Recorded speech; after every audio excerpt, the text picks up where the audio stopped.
Azərbaycan Respublikasının vətəndaşı başqa ölkənin vətəndaşlığını qəbul edə bilərmi? Azərbaycan Respublikasının qanunvericiliyinə əsasən ikili vətəndaşlıq Azərbaycan dövləti tərəfindən tanınmır.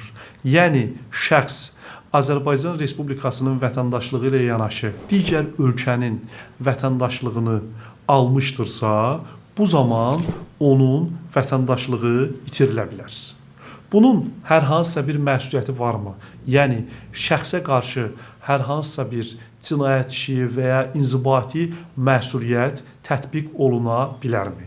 Xeyr, buna görə məsuliyyət nəzərdə tutulmamışdır, lakin bunun ikili vətəndaşlığı qəbul edən Azərbaycan vətəndaşları üçün bir sıra mənfi hüquqi nəticələri vardır. Belə ki, həmin şəxs Azərbaycan Respublikasının vətəndaşlığından çıxarıla bilər və bu zaman həmin şəxs, yəni vətəndaşlıqdan, Azərbaycan Respublikasının vətəndaşlığından çıxarılmış şəxs Azərbaycanda daimi və ya müvəqqəti əsaslarla Dövlət Miqrasiya Xidmətindən icazə alıb yaşaya bilər.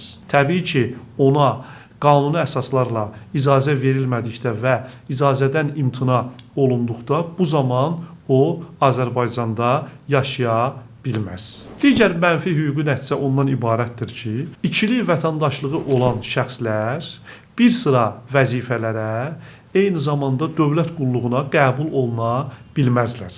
Yəni, məsələn, ikili vətəndaşlığı olan şəxs hakim, prokuror, vəkil və yaxud da dövlət qulluqçusu ola bilməz.